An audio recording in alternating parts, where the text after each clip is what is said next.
ప్రపంచవ్యాప్తంగా మైక్రోసాఫ్ట్ సేవల్లో అంతరాయం కలిగింది. భారత్, అమెరికా, ఆస్ట్రేలియా వ్యాప్తంగా విమానాల రాకపోకలపై ఎఫెక్ట్ పడింది. దీని ప్రభావంతో అమెరికా సహా పలు దేశాల్లో విమాన, బ్యాంకింగ్, స్టాక్ మార్కెట్, ఆన్లైన్ సేవలకు అంతరాయం ఏర్పడింది. దీంతో గ్లోబల్ అవుటేజ్ ఎఫెక్ట్ తో ఆన్లైన్ సేవలు నిలిచిపోయాయి. వందల విమాన సర్వీసులు రద్దయ్యాయి. మరికొన్ని ఆలస్యంగా నడుస్తున్నాయి. టికెట్ల బుకింగ్ కూడా ఆగిపోయింది. మరోవైపు సమస్య పరిష్కారానికి ప్రయత్నిస్తున్నట్లు మైక్రోసాఫ్ట్ తెలిపింది. మైక్రోసాఫ్ట్ యూజర్లు సిస్టమ్ ఆన్ చేయగానే ఎర్రర్ మెసేజ్ కనిపిస్తోంది. భారత్ లో స్పైస్ జెట్, ఆకాశ airlines, air India, IndiGo express పైన మైక్రోసాఫ్ట్ గ్లోబల్ అవుటేజ్ ఎఫెక్ట్ పడింది. ఢిల్లీ ఎయిర్పోర్ట్ లోనూ సర్వర్లు డౌన్ అయ్యాయి. శంషాబాద్ ఎయిర్పోర్ట్ లోనూ సర్వర్లు డౌన్ కావడంతో బోర్డింగ్ పాసులను మాన్యువల్ గా ఇస్తున్నారు. ఒక్కసారిగా సర్వర్లు డౌన్ కావడంతో ఎయిర్పోర్ట్లలో ప్రయాణికులు ఇబ్బందులు పడుతున్నారు. సిస్టమ్స్ పనిచేయకపోవడంతో హాంకాంగ్ ఎయిర్పోర్ట్ లో మాన్యువల్ గా చెక్ చేస్తున్నారు.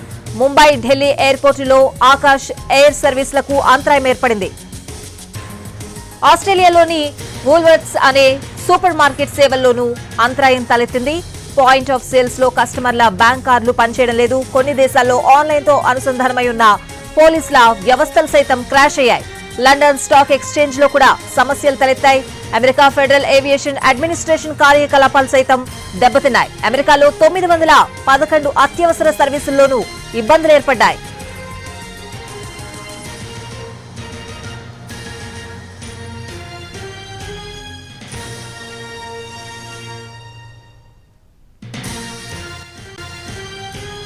ప్రపంచవ్యాప్తంగా మైక్రోసాఫ్ట్ సేవల్లో అంతరాయం కలిగింది. భారత్, అమెరికా, ఆస్ట్రేలియా వ్యాప్తంగా విమానాల రాకపోకలపై కూడా ఎఫెక్ట్ కనిపిస్తోంది. ప్రపంచవ్యాప్తంగా నెలకొన్న మైక్రోసాఫ్ట్ సేవల అంతరాయానికి సంబంధించిన పూర్తి అప్డేట్స్ అడిగి తెలుసుకుందాం. మా ప్రతినిధి రాజు ఢిల్లీ నుంచి లైవ్ లో సిద్ధంగా ఉన్నారు. రాజు, ఈ అంతరాయానికి ఏమి కారణమై ఉండొచ్చు? యశ్వతి, నిజంగా అంటే ఒక సాఫ్ట్వేర్ దేశవ్యాప్తంగా స్తంభిస్తేనే అది ఎంతో టెన్షన్ గా ఉంటుంది. కానీ ప్రస్తుత పరిస్థితి చూస్తుంటే ప్రపంచవ్యాప్తంగా కూడా దీని ఎఫెక్ట్ కనిపిస్తుంది. అంటే ఏదైతే మెయిన్ సర్వర్లోనే దీనికి సంబంధించినటువంటి ప్రాబ్లం ఉన్నట్టుగా ఇప్పటికే సాంకేతిక నిపుణులు ఖచ్చితంగా గుర్తించినట్టుగా తెలుస్తుంది. అయితే దీని ప్రభావం మాత్రం పెద్ద ఎత్తున కనిపిస్తుంది. ఎందుకంటే ప్రపంచవ్యాప్తంగా అంటే మైక్రోసాఫ్ట్వేర్ ను ఉపయోగించేటటువంటి వాళ్ళ సంఖ్య ఎక్కువగా ఉంది. ముఖ్యంగా చూస్తే ఒక భారతదేశమే కాదు, ఈరోజు ఎఫెక్టెడ్ గా కనిపిస్తున్నటువంటి దేశాల్లో అగ్రరాజ్యాలు కనిపిస్తున్నాయి. అంటే అమెరికా కావచ్చు, లండన్, ఆస్ట్రేలియా, ఈ 3 దేశాల్లో కూడా పరిస్థితి స్పష్టంగా కనిపిస్తుంది. సో ఓవరాల్ గా చూస్తుంటే బ్యాంకింగ్ రంగం, మరోపక్క సాఫ్ట్వేర్ కి సంబంధించినటువంటి సెక్టర్ కావచ్చు, ఇంకో పక్క ఏదైతే stock exchange, London stock exchange అయితే ఎక్కడికక్కడ నిలిచిపోయినటువంటి పరిస్థితి కనిపిస్తుంది. ఇక దాంతో పాటు విమానయానానికి సంబంధించి కూడా ఈ ఎఫెక్ట్ చాలా ఎక్కువ కనిపిస్తుంది. ఎక్కువగా ఉన్నటువంటి అంతర్జాతీయ విమాన సర్వీసులు అన్ని కూడా ఇప్పుడు ఉన్నటువంటి మైక్రోసాఫ్ట్వేర్ నే వాడుతున్నాయి. సో మైక్రోసాఫ్ట్ వేర్ అనేది ఈరోజు స్తంభించడంతో పెద్ద ఎత్తున ప్రమాదానికి, అంటే అక్కడ ఉన్నటువంటి సర్వీసులు అన్ని కూడా ఆగిపోతున్నాయి. ఒకవైపు విమానాశ్రయాల్లోకి వెళ్ళాలంటే ఖచ్చితంగా స్క్రీనింగ్ ఉంటుంది. సో ఆ స్క్రీనింగ్ దగ్గరే అంటే చెక్ ఇన్ జరిగేటటువంటి ప్లేస్ లోనే లోపలికి వెళ్ళేటటువంటి పరిస్థితి లేదు.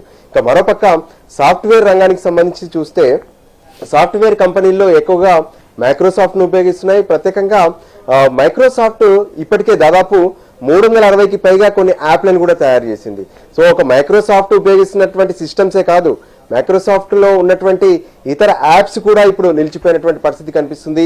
దీనికి సంబంధించి ప్రపంచవ్యాప్తంగా అత్యవసర సమావేశాలు నిర్వహించుకుంటున్నారు. అంటే ఆస్ట్రేలియాకు సంబంధించి కావచ్చు, అమెరికాకు సంబంధించి కావచ్చు, మరోపక్క లండన్ కి సంబంధించి. ఇక భారత్ లో కూడా దీనికి సంబంధించి ప్రత్యేకంగా ఇండిగో, విస్తారా, దాంతో పాటు ఏదైతే ఇతర కొన్ని విమానయానానికి సంబంధించినటువంటి సర్వీసుల విషయంలో కూడా ఇబ్బందులు తలెత్తుతున్నాయి. కొన్ని చోట్ల అంటే చెకింగ్స్ అనేటివి ఎయిర్పోర్ట్లోకి మాన్యువల్ గా అలో చేస్తుంటే మరికొన్ని చోట్ల చెకింగ్స్ మొత్తం కూడా ఆపేశారు.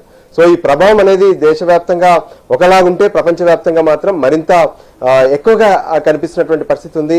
ఇప్పటికే ఆయా దేశాలకు సంబంధించినటువంటి కీలకమైనటువంటి సమావేశాలు నిర్వహిస్తున్నారు. అంటే మైక్రోసాఫ్ట్ కి సంబంధించి టెక్నికల్ ఇష్యూనా, లేదంటే ఇతర ఏదైనా బ్రీచెస్ ఉన్నాయా, లేదంటే హ్యాకింగ్ కి సంబంధించినటువంటి అంశాలు ఏమైనా ఇందులో తలెత్తాయా అనే అంశం పైన కూడా ప్రస్తుతం ఫోకస్ పెట్టినటువంటి పరిస్థితి కనిపిస్తుంది.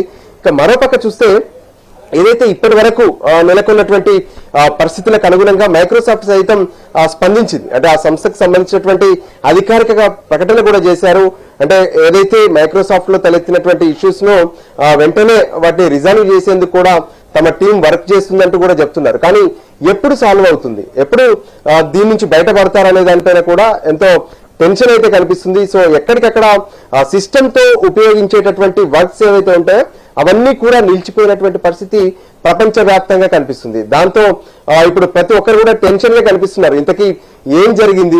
మనం చూస్తే ఆస్ట్రేలియా లాంటి దేశాల్లో అంటే నెట్వర్కింగ్ సంబంధించి అంటే టెలికాం రంగంతో పాటు బ్రాడ్కాస్టింగ్ రంగం కూడా మైక్రోసాఫ్ట్ తోనే ఉంది. దాంతో ఇప్పుడు మైక్రోసాఫ్ట్ తో పనిచేసినటువంటి కొన్ని టెలివిజన్ సర్వీసులు సైతం నిలిచిపోయాయి. అంటే బ్రాడ్కాస్టింగ్ చేయలేనటువంటి పరిస్థితి మనకు అక్కడ కనిపిస్తుంది. ఈ విధంగా ప్రపంచ వ్యాప్తంగా ఇప్పుడు తలెత్తినటువంటి ఈ మైక్రోసాఫ్ట్ బ్రీచెస్ ఏవైతే ఉన్నాయో అంటే ఇక్కడ తలెత్తినటువంటి ఇబ్బందులతో ప్రపంచ వ్యాప్తంగా ఉన్నటువంటి ఎన్నో సర్వీసులు మొత్తం కూడా ఆగిపోయినటువంటి పరిస్థితి స్పష్టంగా కనిపిస్తుంది. స్వాతి, అంటే మీరన్నట్లు హ్యాకింగ్ జరిగే అవకాశాలు ఎంతవరకు ఉండొచ్చు రాజు? ఎస్, ఏదైనా సరే ప్రపంచ వ్యాప్తంగా సర్వీస్ అందించేటటువంటి సాఫ్ట్వేర్స్ అన్ని రకాలుగా పూర్తి స్థాయిలో భద్రతాపరమైనటువంటి చర్యలు తీసుకుంటారు. దానికి కావాల్సినటువంటి ప్రొటెక్షన్ ఉంటుంది. అంటే కానీ ఎప్పుడైతే ఇటువంటి ఘటనలు జరుగుతాయంటే ప్రపంచవ్యాప్తంగా సర్వీస్ ఒక్కసారిగా నిలిచిపోయింది. దాంతో ప్రతి ఒక్కరు టెన్షన్ పడతారు. కామన్ గా ఖచ్చితంగా ఏదైనా హ్యాక్ జరిగిందా ఏంటి, తమ సిస్టమ్ లో ఏం జరుగుతుంది, సిస్టమ్ మొత్తం కూడా ఎర్రర్ వస్తుంది. ఇప్పుడు మైక్రోసాఫ్ట్ కి సంబంధించినటువంటి సాఫ్ట్వేర్స్ ఓపెన్ చేస్తే ఓపెన్ కావట్లేదు, ఎర్రర్ కనిపిస్తున్నాయి. ఏం జరిగింది అనేటువంటి ఒక టెన్షన్ కనిపిస్తుంది. కానీ ఆ మైక్రోసాఫ్ట్ కి సంబంధించినటువంటి అధికారిక ప్రకటన ప్రకారం టెక్నికల్ ఇష్యూస్ గానే ప్రస్తుతం అయితే వాళ్ళు చెప్తున్నారు. దాన్ని కూడా రిజాల్వ్ చేసేందుకు తమ టెక్నికల్ టీం ఆ పనిలో ఉంది. త్వరగతిన దాన్ని పూర్తి చేస్తామని చెప్పి కూడా మైక్రోసాఫ్ట్ ప్రకటన చేసినటువంటి పరిస్థితి ఉంది. ఇంకా దానికి అనుగుణంగానే ప్రపంచవ్యాప్తంగా ఉన్నటువంటి విమానాశ్రయాల్లో ప్రత్యేకంగా దీని ఎఫెక్ట్ కనిపిస్తుంది. షాపింగ్ కాంప్లెక్స్ లో కావచ్చు, ఎక్కడ చూసినా సరే అంటే సిస్టమ్ వర్క్ అంటే సిస్టమ్ లేకుండా ఎక్కడ కూడా పనిచేసేటటువంటి పని లేదు.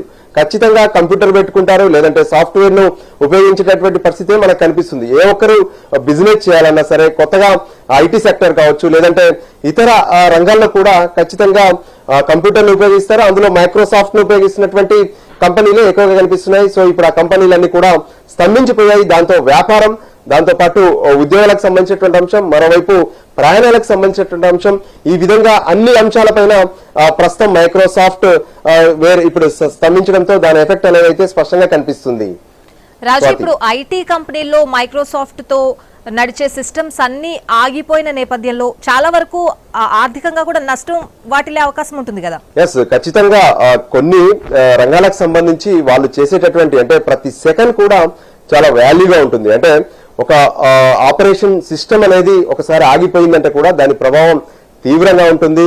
ఎంతో కోట్లలో నష్టం వచ్చే అవకాశాలు కూడా కనిపిస్తున్నాయి. ఇక స్టాక్ ఎక్స్చేంజ్ లాంటివి అయితే పూర్తిగా దాని అప్డేట్స్ తెలుసుకోవడంలో ఒకవైపు వినియోగదారులు ఇబ్బందులు పడుతుంటే, మరోవైపు లండన్ లాంటి ప్రాంతంలో, లండన్ లాంటి దేశంలోనైతే ఏకంగా స్టాక్ ఎక్స్చేంజ్ మొత్తం ఆగిపోయినటువంటి పరిస్థితి కనిపిస్తుంది. సో ఈ రకంగా అన్ని రకాలుగా కూడా ఆర్థిక సమస్యలు అనేవి ఖచ్చితంగా తలెత్తాయి. ఎందుకంటే అటు సాఫ్ట్వేర్ ఉద్యోగులు వాళ్ళు చేసేటటువంటి వర్క్ పైన ఇంపాక్ట్ పడుతుంది. సాఫ్ట్వేర్ కి సంబంధించినటువంటి కంపెనీలు ఆగిపోవడంతో ఇదంతా కూడా తీవ్ర ఇబ్బందులకైతే గురవుతుంది. మొత్తానికి దాన్ని త్వరితగతిన రిజాల్వ్ చేస్తామని చెప్పి మైక్రోసాఫ్ట్ చెప్పింది. సో ఎప్పట్లోగా ఇదంతా కూడా సిస్టమ్ మళ్ళీ ఎర్రర్ లేకుండా రెడీ అవుతుందనే దానికోసం ప్రతి ఒక్కరు కూడా ఎదురు చూస్తున్నటువంటి పరిస్థితి కనిపిస్తుంది. కానీ అందరిలో కూడా ఒక టెన్షన్ కనిపిస్తుంది. ప్రపంచవ్యాప్తంగా మైక్రోసాఫ్ట్ నిలిచిపోవడానికి గల కారణాలు ఏంటి అనే దాని మీద మాత్రం ప్రతి ఒక్కరు టెన్షన్ పడుతున్నటువంటి పరిస్థితి కనిపిస్తుంది. Right Raju, thanks for the updates.